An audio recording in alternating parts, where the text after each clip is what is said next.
මේක නාවක හමුදා විසින් කලින් කරපු දෙයක් නෙමේක ඔබට ලැබුණේ. ඔව් මම කියන්නේ කොහොමද උනේ? හරි. දැන් නාවික හමුදා මේ ව්‍යාපාරය කරනද නාවික හමුදාවට නීත්‍යානුකූල ව්‍යාපාර කරන්න බෑ. ඒකින්ද තමයි මම දැන් එතනට එනකොට කියන්න නාවික හමුදාවේ තිබ්බ මේ ඔක්කොම ඉන්සිඩන්ට් එක වුණාම මේ ආරක්ෂක අමාත්‍යාංශයෙන් මෛත්‍රීපාල සිරිසේන මහත්මයා විසින් හිටපු ජනාධිපතිවරයා විසින් පත් කරා මේ කමිටියක් රීන්ස්ටේට් ඔෆ් ගෝල් ෆ්ලෝටින් අවර අපෙන් පැහැරගත්තා. තොරේ කමිටියට ගෙනපුවාම මගේ ගාව තියෙනවා මම පෙන්නන්නම් අද්මිරල් වයියෙන් ජයරත්න මේ ඔක්කොම ලිඛිත ලියුම් එකකින් අදින ගියොත් ටිකක් වෙලා යනවා කතාවට. මේකේ තියෙනවා ඕක කියනවා this is a dying industry. මේ ඉන්ඩස්ට්‍රි එක නැති වෙලාම යනවා. හැබැයි ඒකින්ද නාවික හමුදාවට මේ ව්‍යාපාරය කරන්න බෑ. ඒක දන්නේ එක්කට බාර දෙන්න කියලා. මේක ලිඛිත තියෙනවා. කලින් නාවික හමුදාව කළානේ. ඔව් මම කියන්නේ. ඊට පස්සේ නාවික හමුදාව කරලා මේක කරගෙන යද්දි නාවික හමුදාවේ අතරින් වුණා අතපසුවීම් ගොඩක්. ඒක තමයි ජාත්‍යන්තර නීතිය අනුව නාවික හමුදාව මේ ව්‍යාපාරය කරද්දී මේ අවියාවද රටතොට ආපුවා මේකේ තියෙන ඔතෙන්ටිෆිකේෂන් කියලා එකක්. අවියක් අඳුරා ගැනීම සහ ඒ අයිති කම්පැනි. ඒකට මෙතනදී හොර වෙපන්ස් වගේක් ඇවිල්ලා තිබුණා. මුදෙන් එන වෙපන්ස්. ඒකට මේ ආපුවාම මේක බැරදි වෙලා අපේ ආමරිස් අතරට ගියා.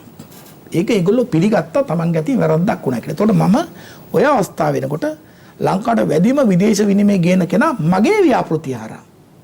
එතකොට මම රට වලට ගිහලා මේක වැඩි දියුණු කරගෙන ඉද්දි මට ආරංචි වුණා අපේ නාවික හමුදාවේ ඕම ශ්‍රේෂ්ඨ නාවික හමුදාවක් ඒකේ සමහර නිලධාරීන්. ඒ කියන්නේ ඒක කොහෙත් ඉන්නවනේ නාවික හමුදාවේ ලෝකේ රාජ්‍ය ආයතනවත් තමයි. මේ සම්කිසි ජෝතිෂිත නිලධාරීන් වගේක් මේකට සම්බන්ධ වෙලා අපි කිව්වොත් එහෙම අනවශ්‍ය විදියට මුදල් ලබා ගන්න තිබ්බා මේ ඔපරේෂන් එකට. මේක මට ඩික්ලෙයාර් කරගත්තා අපි ජිබූටි හරහා. මම මේකේ ඔක්කොම ඩොකියුමන්ට්ස් අරගෙන නාවික හමුදාවත් එක්ක ලිඛිත තියෙනවා අපි සාකච්ඡා පැවැත්තුවා. ඒතර ඒගොල්ලෝ පිළිගත්තා නාවික හමුදාපතිවරේ මහත්මා ගුණෙන් ඒගොල්ලෝගේ වැරද්ද පිළිගත්තා. කවුද හිටපු නායකත්වය? අද්මිරල් දිසානායක. මේක හිටියා මගේ ඒ කතාවට අද්මිරල්ලා 13 දෙනෙක් මම තනියෙන්. යකෝ ඔයාට විතර එන්න පුළුවන්. මොකද නීවික කැමතුන්නේ නැහැ මම ඇවිල්ලා වැරදි පෙන්නලා දෙනවා. මම මේක හිටපු වත්මන් ජනාධිපතිවරයා ඒකට ආරක්ෂක ලේකම් මංගිලෝකස මේක ලොකු වැරද්දක්. මේ නීති අනුකූල නැති වෙපන් අපිට ඇවිල්ලා තියෙන එකක්. දෙක ලංකාවෙන් වෙපන් එක ගොඩ බිමේ ඉඳලා පිටත් වුණාම සීල් එක ගහපුවම කස්ටමෙන් අපි වගේ කියන්නේ ලාස්ට් පෝට් ඔෆ් කෝල්.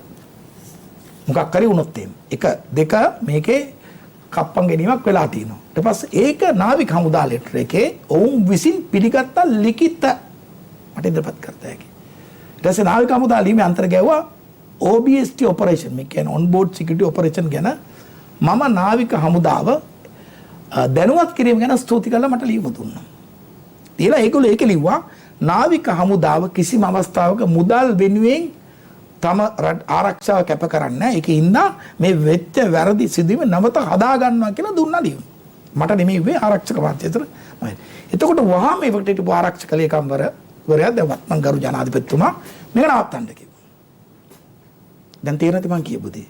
දැන් නාවික හමුදාවේ මේ ඔපරේෂන් එක තුල යම්කිසි වැරද්දක් වුණා නම් වෙන්න ඕනේ ඒ වැරද්ද හදන එකනේ. එහෙම මිසක් නාවික හමුදාවෙන් මේක අයින් කරලා පෞද්ගලික බොහොම හොඳයි. කෙනෙකුට දෙන්න එක ඔබතුමාට මම මේ ලියුම දැන් පෙන්නන්න. ඒතර ඔබතුමාට තේරෙයි. තප්පරයක් දෙන්න. හරි. මේකේ තියෙනවා කතා කරලා නාවික හමුදාවට මෙම ව්‍යාපාරය කිරීමට නීතියෙන් අවසරයක් නැහැ කියලා පිළිගත්ත ලියුම. ඕකේ. මේක කියන්නේ කවුද දන්නවද? මම නෙමෙයි. දැන් මම කිව්වොත් හරි නෑනේ. මේ තමයි මේ ව්‍යාපාරේ නැවතවතා මට පවරක් දෙද්දි මේකේ නීතිමය පැත්ත ඔක්කොම බලන්න කොහම ගරු ජනාධිපතිවරයා කිව්වා රයිට් මේක කැබිනට් එකට නීතිපතිට අරින්න කියලා. මේ ලියුම එවලා තියෙන නීතිපති දෙපාර්තමේන්තුව 28 ජුලයි 2021. ඒ වගේම දීලා තියෙනවා යුවන්ජන් විජේතිලක මැතිතුමත් මේ සම්බන්ධයෙන් කිසිම ක්‍රිමිනල් ඔෆෙන්ස් එකක් වෙලා නැහැ කියලා එයාත් හිටපු නීතිපතිවරයා. මේක දුන්නේ 2017 ජූන් 2015 ජූනි 17. ඒ කියන තින්දා අපි නැව අත්තරංගුවට ගන්න ක්‍රියද්දි මෙන්න මෙහෙම. I have considered the statement, investigation notes, observation and documents submitted by the CID and the Ministry of Defence, and I am of the opinion that no offence under firearm ordinance, explosive ordinance or the Prevention of Terrorism Acts are disclosed. දැන් තේරෙන අපිට මේ ගහන්න ගිය බොරුව හිටපු නීතිපති ගරු යුවන්ජන් විජේතිලක මැතිතුමා දීපු ලියුම. නෑ මම දැන් මෙතනට එන්නම්. ඔව්. ඔබතුමා කිව්වා කොහොමද ඒක උනේ කියලා. මෙන්න අහගන්න කොහොමද කියලා. ඔබට මේක ලැබුණේ? මොකද දැන් මෙතන දැන් නාවක හමුදාවේ මේ රැස්වීමේදී මේ මීටින් එකේදී නාවක හමුදාව අතින් වැරදි සිද්ධ වුණා කියන එක පැහැදිලි කරන්නේත් මේ ව්‍යාපාරේ ගන්න බලාපොරොත්තු වෙන ව්‍යාපාරිකයා. ඔබ හොඳයි. දැන් මම මේ ලියුම අහගන්නකෝ.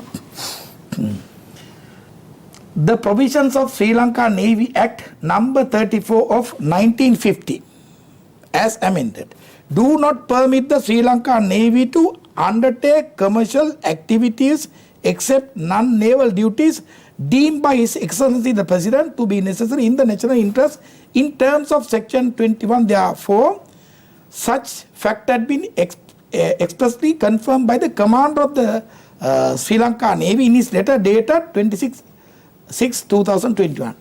නාවික හමුදාපති ලියුමක් අරිනවා. නාවික හමුදා නීති අනුව ව්‍යාපාර කළ නොහැක. මම ඔබතුමාට කිව්වා මේක පටන් ගත්තේ ස්ටොක් කැප් එකක් හැටියට අර එක්සත් ජාතීන්ගේ සමාජික රටක් වෙන මේක ලංකාවට ඉස්සෙල්ලාදී 2008 ක්‍රමවේදයක් තිබුණේ නැහැ. දැන් ඔය කට්ට පරිච්ඡාන ඔපරේෂන් එකේ ඉඳලම ගෝඨාභය රාජපක්ෂ මහත්මයා ඔබගේ බොහොම සමීපතමෙක්.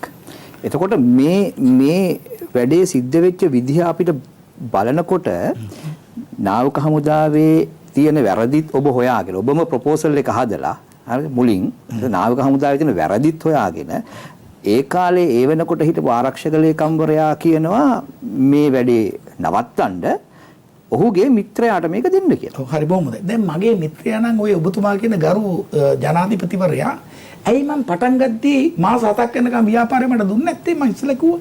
මතකද ඔබතුමාට? ඔව්. හරිද? ඉතින් එහෙනම් මට ඉස්සෙල්ලා බිස්නස් එක දෙන්න යනවා වගේ ප්‍රොපෝසල්. නෑ එහෙමම දෙන්නෙත් නෑ. ඉතින් ටික දවසක් ගිහිල්ලා නෑ මාස 7ක් දෙන්න මං කිව්වා නඩු දානවා මටත් දුන්නේ නැත්ත අවස්ථාව. ඒතර මං කරපු පළවෙනි ව්‍යාපාරය මොකද්ද? ෆිෂින් ටෝලර්ස් වලට සෝමාලියා මෝදේදී ආරක්ෂා සැපේ. ඒක ලංකාවේ ව්‍යාපාරයක් නෙමෙයි. මම ඩොලර් මිලියන 4ක් ගෙනල්ලා ඔබතුමාට එතනට එන්නම් මං කියන්නේ.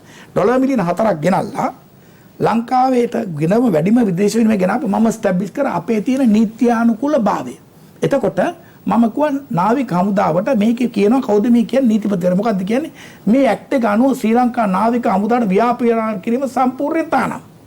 යටින් කියනවා ඒ පිළිගැන නාවික හමුදාපති විසින්ද ව්‍යාපාර කළ නොහැකි බව පවසා ලියුමක් දී ඇත. ඒ වගේම අද්මිරල් මෙයා කියන මෙන්න මේ කතාව. ඉන්න මං කියන්න ඔයාලට. හොඳයි මේ කතාව අහපෙන්න. අද්මිරල් වයි.එන් ජයරත්න අධ්‍යක්ෂක ජෙනරාල් මෙයුම් මේක තියෙනවා කමිටුවක් ආරක්ෂක අමාත්‍යාංශය. ඔහු කියන මෙන්න මේම. නාවික හමුදාවේ අද්දන කියන විවිධ කාලවලදී එක් මෙයුම් වාරයට අය කරනු ලැබූ ගාස්තු පිළිබඳව පැහැදිලි කරන ලද රියල් අද්මිරල්වරයා ප්‍රකාශ කර සිටියේ නාවික හමුදාව විසින් මෙයුම් වාරයට අය කරන ගාස්තු පාතෙලීම සිදු කර ලැබේ ක්ෂේත්‍රයේ ඉල්ලීම් මතා ව්‍යාපාරික අවශ්‍යතාවම මතය. ඒ සඳහා සියලු අනුමැති ලබා තිබෙනවා. වැඩිදුරටත් ඉංග්‍රීසි පදයෙන් කරුණාත් කරන ලදී රියා අද්මිරල්වරයා this is a dying industry and this industry will not retain. අන්න ඒක තමයි නාවික හමුදාව බෑර අරගෙන නොදන්න ව්‍යාපාරයක් කරන්න ගිහිල්ලා ප්‍රශ්න ඇති කර නීත්‍යානුකූලව මේ නීතිපතිවරයා කියන්නේ මේ රටේ ඉන්න උත්තරීතර ආයතනයක් නේ. එතුමා කියනවා මේක නීතියන කරන්න බෑ කියලා යුවන්ජන නිලතල මැතිතුමත් කියනවා නාවික හමුදාපතිත් කියන අපි කරේ වැරදි දෙයක් කියලා තව මොකද්ද ඔබතුමා මට කියන්නේ. ඇයි මට දුන්නේ කියලා අහන්නේ. ඒ වෙලාවේ ලංකාවේ හිටපු කම්පැනි 24න් එක වෙපන් එකක් හරි නැති කරගෙන නම්බු තියාගෙන ඉති අපි මොකද මේක කරන්න අපි ගාව හිටියා ත්‍රිවිධ හමුදාවේ නිලධාරීන් 135 දෙනෙක්. මතක තියාගන්න මේ වෙපන් කන්ට්‍රෝල් සිස්ටම් කියන එක ලේසියෙන් කිසි කෙනෙකුට කරන්න බෑ පිටරට ගිහලා කියලා. දැන් ඒ කියන්නේ ගෝඨාභය රාජපක්ෂ ආරක්ෂක ලේකම්වරයා එක්ක තිබුණ හිතවත්කම මේ ව්‍යාපාරය ඔබට ලැබෙන්න කිසිම ආකාරයකින් උදව්වක් උන්නේ නැහැ කියලා තියෙනවා. දුන්නා නම් මට එපා ඉස්සෙල්ලා සද්දා 30 දෙන්න මම වාට කිව්වනේ.